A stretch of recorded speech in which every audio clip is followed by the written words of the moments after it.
నమస్తే. ఇన్నాళ్ళు నన్ను సపోర్ట్ చేస్తూ, ఎంకరేజ్ చేస్తూ మీ ప్రేమని నాకు అందిస్తున్న ప్రతి ఒక్కరికి కృతజ్ఞతలు. అలాగే ఈ వీడియో కూడా ఖచ్చితంగా మీకు ఉపయోగపడుతుంది. లైక్, షేర్ అండ్ సబ్స్క్రైబ్ చేసి మీ సపోర్ట్‌ని నాకు అందించండి. అలాగే ఈ వీడియో పట్ల మీకున్న అభిప్రాయాన్ని కామెంట్ సెక్షన్‌లో కామెంట్ చేసి తెలియజేయండి. ఇప్పుడు వీడియోని చూద్దాం. నమస్తే, వెల్కమ్ టు అవర్ ఛానల్. నేను కుప్పా పద్మిని. ప్రస్తుతంతో పాటు ప్రముఖ ఆధ్యాత్మికవేత్త, వాస్తు జ్యోతిష పండితులు, లలిత ఉపాసకులు, వాస్తు జ్యోతిష శిక్షణ నిపుణులు బ్రహ్మశ్రీ నానాజీ పట్నాయక్ గారు మనతో పాటు ఉన్నారు. మాట్లాడతారు. సార్ నమస్తే సార్. శ్రీమాత్రే నమః. సార్, మనము రేపటి రోజు కోసం ఖచ్చితంగా ధనాన్ని దాచుకుంటూ ఉంటాం. అమ్మో రేపన్నాడు మనకి ఉండాలి, ఎప్పుడు ఏ ఆపద వస్తుందో తెలియదు అని చెప్పి ధనాన్ని దాచుకుంటాం.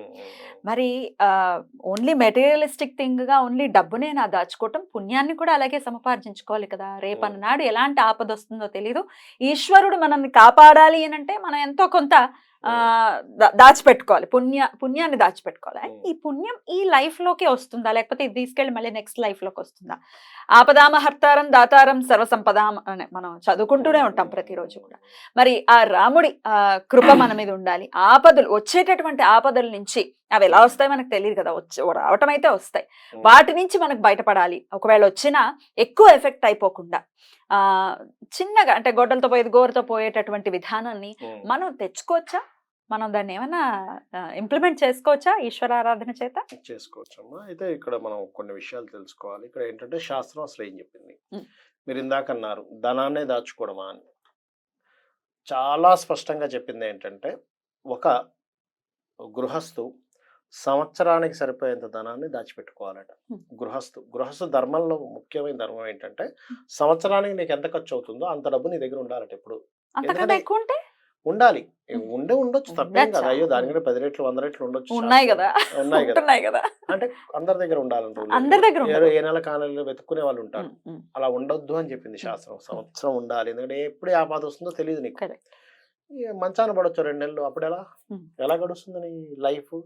కాబట్టి ఖచ్చితంగా ఈ జాగ్రత్త తీసుకోమని చెప్పింది. ఇదో ధర్మ సూక్తం. రెండోది, ధనం వెనక ధనం అనేటువంటిది లేకపోతే, ధనం అనేటువంటి సబ్జెక్ట్ లేకపోతే, కుబేరుడు అనేటువంటిది ఎలా భగవంతుడు సృష్టిస్తాడు కుబేరుడిని? లక్ష్మీదేవి ఎలా ఉంటుంది? అంతే కదా. లలితా సహస్రనామాల్లో ధర్మాధ్యక్ష, ధనాధ్యక్ష, ధన ధాన్య వివర్ధిని అని ఎందుకు నామం వస్తుంది? ధర్మమునకు, ధాన్యమునకు, ధర్మాధ్యక్ష, ధనాధ్యక్ష, ధర్మమునకు, ధనమునకు అధ్యక్షురాలని ఎలా వస్తుంది? అంతే కదా. అంటే దానికి కూడా భగవత్ సంబంధం ఉందనే అర్థం అక్కడ. అయితే ఇక్కడ ఏంటంటే, మనకి ఆపదలు రాకుండా ఉండాలి. ఫస్ట్ గుర్తుపెట్టుకోండి, రాకుండా ఉండాలంటే శాస్త్రం ఏం చెప్తుందంటే, నువ్వు భగవంతుడిని పట్టుకున్నా పట్టుకోపోయినా భగవంతుడు నిన్ను పట్టించుకుంటూనే ఉన్నాడు. ఎలాగా? ఒక పిల్లవాడిని తల్లి చూసుకుంటున్నట్టుగా. పిల్లవాడికి తెలియాలని రూల్ లేదు. పిల్లవాడికి తెలియకపోవచ్చు ఇది తల్లి నన్ను చూసుకుంటుందని. తల్లి చూసుకుంటుంది. అది కేవలం మనుష్య దీంట్లోనే కదా, ప్రతి జీవిలో తల్లి చూసుకుంటుంది. ఇంకా మనుషులకి ఎంతో కొంత స్వార్థం ఉండొచ్చు, చిన్న స్వార్థం ఉండొచ్చు ఎక్కడో, కానీ ఏ ప్రాణికి ఆ స్వార్థం లేదు. రెక్కలు వచ్చాయంటే వదిలేస్తుంది చక్కగా. ఇది నాకు రేపొద్దున ఇది ఉద్యోగానికి వెళ్ళి నాకు ఏమైనా తెచ్చి పెడుతున్న స్వార్థం ఏ ప్రాణికి లేదు. మనిషికి మాత్రం కొంత ఉంది, అందరికీ ఉంటుంది అనట్లేదు. కొంతమందికి ఉంటుంది, కొంతమందికి ఉండదు. 99% ఉండదు, 1% ఎక్కడో ఉంటుంది. ఎలాగైతే తల్లి ఎలా అయితే పిల్లల్ని చూసుకుంటుందో ఎగ్జాక్ట్లీగా భగవంతుడు అలా చూసుకుంటా ఉంటాడు. 24 గంటలు కనిపెట్టుకుంటూనే ఉంటాడు.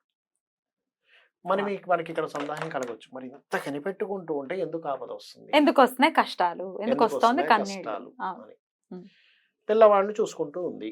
ఈ పిల్లవాడు ఏం చేశాడు, ఇలా ఆడుకుంటూ మన నోట్లో పెట్టుకున్నాడు. కడుపులో పురుగులు వచ్చాయి.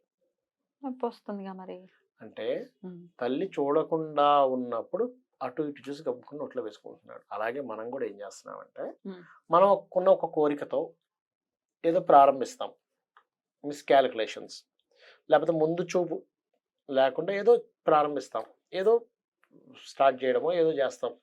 వెళ్ళిపోయి ఎవడో ఈ శాలరీలే ఉంది, ఈ 30-40 వేల శాలరీ ఎవరు చేస్తారు, బిజినెస్ అనే కాదు, బిజినెస్ చేస్తే పర్లేదు, పోయి క్యాజినోలు ఆడతాడు, అయ్యో క్రికెట్ బెట్టింగ్లు ఆడతాడు, ఇంకా అద్భుతం ఇది, ఇంకెవడు కాపాడతాడు. మొన్న ఏదో ఛానల్ చెప్పినప్పుడు ఒక డౌట్, ఏంటి సార్ అది? నేను అమ్మవారిని పూజిస్తున్నా అయినా నాకు బెట్టింగ్ లో డబ్బులు పోయాయి అని మెసేజ్ పెట్టాడు. నేనేమన్నా అమ్మవారు ఏమైనా నీకు ప్రత్యక్షమే చెప్పింది ఆకాశం వల్లగా మీ అందరూ బెట్టింగ్ లో ఆడుకుంటే నేను మీకు డబ్బులు ఇస్తానని. ఎంత అమాయకత్వమా లేకపోతే ఏమిటో చూడండి మరి. మరి అంటే అమ్మవారు మాత్రం నువ్వు కష్టపడకుండా బెట్టింగ్లు లేకపోతే క్యాజినోలు లేకపోతే రమ్మీలు ఆన్లైన్ ఆడమని రమ్మీలు చెప్పిందా? ఆడుకుంటుంటే నీకు డబ్బులు ఇచ్చేస్తుండాలి.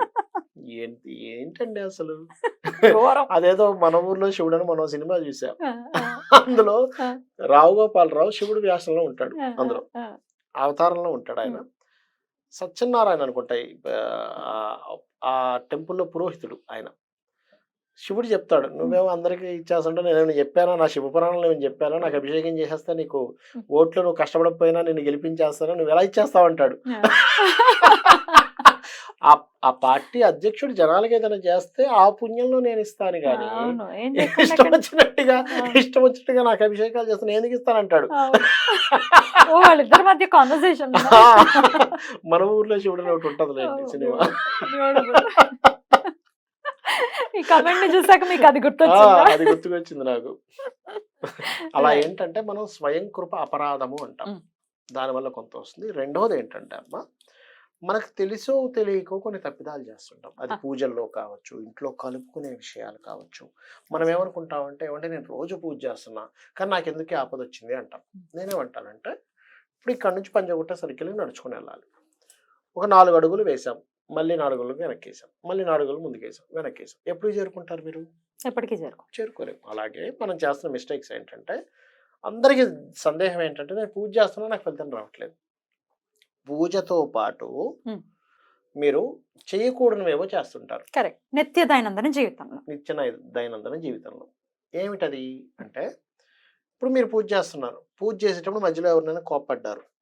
మనసులో ఏదో వేరే వాడి మీద కోపం పెట్టుకున్నారు. ఆ పూజ ఫలించదు. మైండ్లో మాత్రం వాడి మీద కోపంతో ఉన్నారు. మీరు పూజ చేస్తున్నారు. పూజ ఫలించదు. గుర్తుపెట్టుకోండి. వాడు కూడా ఎదిగిపోతున్నాడని ఆలోచిస్తున్నారు. ఫలించదు. పూజ చేశారు. ఆఫీస్కి వచ్చారు. భక్తుడు ఉన్నాడు. వాడి భక్తిని మీరు శంకించారు. మీ పూజ పోతుందని చెప్తుంది శాస్త్రం. సీరియస్గా పురాణాల్లో ఉన్న విషయాలు చెప్తాను. వాడిదో భక్తేనా? నిజంగా వాడు మోసగాడు అనుకోండి. ఇప్పుడు పేరుకు మాత్రం బయటికి వేషం వేసుకొని వేరే వాళ్ళని ఇబ్బంది పెడుతున్నారు. That is different thing. మంచి వాళ్ళని మాత్రం అంటే మాత్రం భగవంతుడు ఒప్పుకోడట. అలాగే ఇందాక మనం ఒక ఎపిసోడ్లో అగ్నిపురాణం గురించి మాట్లాడుకున్నాం చూసారా? అందులో అయితే అంటే ఇప్పుడు ఈ కలియుగానికి కష్టం కానీ అసలు నిత్య పూజ కాదు కానీ ఏదైనా ఒక మంత్రం తీసుకొని చేస్తారు. ఉపాసకులు ఉంటారు చూసారు. ఉపాసకులు బయట తినకూడదని చెప్పింది అందులో అగ్నిపురాణంలో. బయట అసలు ముట్టుకోకూడదు. ఉపాసకులు బయట అయితే ముట్టుకోకూడదు. అసలు అన్నం తినకూడదట. బయట వేరే ఊరు వెళ్ళావు నువ్వు అప్పుడు పర్వాలేదు అప్పుడు తినొచ్చు అని చెప్తుంది. ఎందుకు తినకూడదు? అందరూ తినొచ్చు. ఉపాసకుల గురించి చెప్పింది. వేరే వాళ్ళందరూ తినొచ్చు. వేరే వాళ్ళు చక్కగా హోటల్కి వెళ్ళి తినొచ్చు. తప్పేం కాదు. వాళ్ళు అంటే ఎందుకు ఈ మాట పర్టికులర్ ఎందుకు చెప్తున్నానంటే చాలా మంది ఏమంటారు నేను అమ్మవారు ఉపాసకుడిని నాకెందుకు ఫలించట్లేదు ఈ దోషం చేస్తున్నాం. మీకు కొన్ని ఎగ్జామ్స్లో చూడండి ఆన్సర్స్ తప్పు టిక్ చేస్తే మార్కులు తగ్గుతాయి. కొన్ని ఎగ్జామ్స్లో రైట్ టిక్ చేసినప్పుడు ఎలా అయితే ఒక 5 మార్కులు 3 మార్కులు వస్తాయి. తప్పు టిక్ చేస్తే మళ్ళీ ఒక 5 మార్కులు మైనస్ అయిపోతాయి. అలాగే మన లైఫ్లో మనకు ఆపదలు రావడానికి పూర్వజన్మ కర్మ కొంత ఉంటుంది. ఈ జన్మలో చేసే తప్పిదాలు కొన్ని ఉంటాయి. నువ్వు చేసే ప్రయత్నం లోపం కొంత ఉంటుంది అనేటువంటి విషయాలు మనం పరిగణనలో తీసుకోవాలి. ఎంతసేపు నేను ఈరోజు పొద్దున్నే సహస్రనామాలు చదివేశాను నాకు ఏదో అయిపోయింది అనుకుంటే తప్పు అంటారు. అసలు రాకుండా ఉండాలంటే ఎట్లాంటి ఆరాధన చేయాల్సి ఉంటుంది? ఒకటేనమ్మా శరణాగతి అనేటువంటిది ఒకటి ఉంది చూసారా? దాన్ని ఫస్ట్ ఫాలో అవ్వాలి. శరణాగతి. నాకు ఇది కష్టము నష్టము ఏమీ తెలియదు నువ్వు తప్ప నాకు ఇంకేం తెలియదు. అది గనక మీరు అనుకుంటే అసలు మీకు ఏది కష్టంగా అనిపించదు. అది ఫాలో అవ్వాలి. ఇది రాకుండా ఉండాలనుకోవడం తప్పంటా నేను. ఎందుకంటే చెప్తాను చూడండి. ఇప్పుడు నేను ఉన్నాను ఉదాహరణకు నాకు జలుబు చేసింది. జలుబు చేసినప్పుడు నేను ఏం చేస్తాను మిరియాలు కొనుక్కొని మిరియాల కషాయం తాగడమో లేకపోతే జలుబు టాబ్లెట్ వేసుకుంటాను. ఇప్పుడు నాకు జలుబు అనేది రాకపోతే మిరియాలు అమ్మేవాడు ఎలా బతుకుతాడు? జలుబు టాబ్లెట్ అమ్మేవాడు ఎలా బతుకుతాడు? ఇదంతా చైన్ లింక్. నాకు నా కారుకి అస్సలు ఎప్పుడు ఏ ఇబ్బంది రాకూడదు. ఎలా ఉంటుంది? ఆ కారుకి ఏదో పంచర్ అవుతుంది లేకపోతే ఆయిల్ అయిపోద్ది. అందులో స్టీరింగ్ ఆయిల్ అయిపోవచ్చు ఇంజిన్ ఆయిల్ అయిపోవచ్చు ఏదైనా అయిపోవచ్చు. అది ఆపదనుకుంటే ఎలా? లేకపోతే ఎవడు ఎక్కడో ఆపితే వెనక పుసుక్కుని ఎవడో కొట్టుకొని వెళ్ళిపోయాడు. ఆ డెంటింగ్ చేసేవాడికి డబ్బులు వస్తున్నాయి. అలా ఆపదలు కాదంటానండి. నేను ఏమంటానంటే ఇది ఒక సైకిల్, ఇది ఒక సర్కిల్. ఈ సర్కిల్లో నువ్వు చేసిన పాపం వల్ల పుణ్యం వల్ల నీకు ఒక మంచి నీకు ఒక చెడు జరుగుతుంది లైఫ్ లో. దీన్ని యాక్సెప్ట్ చేయాలి. ఏది జరగకూడదు, అలా కష్టం రాకూడదు అంటే అని అనుకుంటే అది కాదు అంట. అసలు నువ్వు ఒక సినిమాకి వెళ్తే అలా చూపించే సినిమాని నువ్వే యాక్సెప్ట్ చేయవు. ఫస్ట్ ఒక హీరో పొద్దునే లేచాడు, చక్కగా ఆఫీస్కి వెళ్ళాడు, భోజనం చేశాడు, భార్య తెప్పి పెట్టిన భోజనం చేశాడు, మళ్ళీ ఇంటికి వచ్చేసాడు, మళ్ళీ 4 ఏదో సీరియల్ చూశాడు, పడుకున్నాడు, ఇదే రోజు చూపించాడు. ఆ సినిమాకి సచ్చినా వెళ్ళరు మీరు. అలా కాకుండా ఆ హీరోకి ఒక చేజింగ్, ఒక విలన్ వెంటబడుతున్నాడు, ఆ హీరో గెలిచాడు, ఇది కావాలంటారు. నీ లైఫ్ లో మాత్రం ఏమీ జరగకూడదు. వచ్చిన శాలరీ బ్యాంకులో అలాగే ఉండిపోవాలి, ఖర్చు అవ్వకూడదు. ఈ డబ్బులు అసలు అనుకోకుండా అలా అక్షయ పాత్రలాగా బియ్యం వచ్చేస్తుండాలి, అన్ని వచ్చేస్తుండాలి. రెంట్ ఇంట్లో ఉంటే రెంట్ ఓనర్ మర్చిపోవాలి, వేయమన్నాం. మొన్న ఒకసారి ఇలాగే ఒక ఏదో సంబంధం గురించి మాట్లాడుతూ ఉంటే, అంటే ఒక పెళ్లి సంబంధాల గురించి, వాళ్ళు ఏమన్నారంటే, ఏమండి మాకు ఉద్యోగులే కావాలి, వ్యాపారస్తులు వద్దు. అవునా అమ్మా, సరే ఓకే, సెక్యూరిటీ కోసం చూసుకుంటున్నారేమో, మరి ఇంకా ఏముంటున్నాయి మీకు అని అడిగా. నార్మల్గా అడిగితే బాగా ఆస్తి ఉండాలండి అన్న. ఉండదమ్మా, అది అసాధ్యమైన విషయము అన్న. ఎందుకండి అన్న. ఇప్పుడు మీరు ఆలోచించినట్టే ఆ ముందు తరాల వాళ్ళు ఆలోచించారు. వాళ్ళు ఉద్యోగాలే చేశారు. ఆస్తులు ఎక్కడి నుంచి కొల్లబెట్టుకుంటారు? ఉద్యోగాలు చేస్తూ కోట్లు ఆస్తులు వస్తాయా? వ్యాపారం చేస్తూ వస్తాయి. మరి ఆస్తి ఉండాలి, ఉద్యోగం చేయాలి. ఎట్లా చేస్తారు అసలు? అది ఎవరికో సాధ్యం. ఏదో వాళ్ళు ముత్తాత ఎవరో సంపాదించి పెట్టేస్తే సాధ్యం. లాజిక్ ఆలోచించరు జనాలు. బాగా సంపాదించాలి కానీ పక్కనే ఉండాలి. ఇప్పుడు భర్త ఎలా ఉంటాడు? బాగా సంపాదించేవాడు అసలు టైం ఉంటుంది? టైం ఉండదు, తిరుగుతూ ఉంటాడుగా పాపం. ఆయనకి ఇన్ని ఏపకాలు ఉంటాయి. రియాలిటీలో బ్రతకకపోవడం వల్లే మనకు ఆపదలుగా అనిపిస్తాయి అంటున్నాను నేను. ఇది ఆపదగా ఫీల్ అవుద్ది.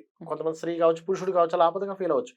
భార్య సంపాదించాలి కానీ ఎవరితో మాట్లాడకూడదు. ఎట్ట సాధ్యం?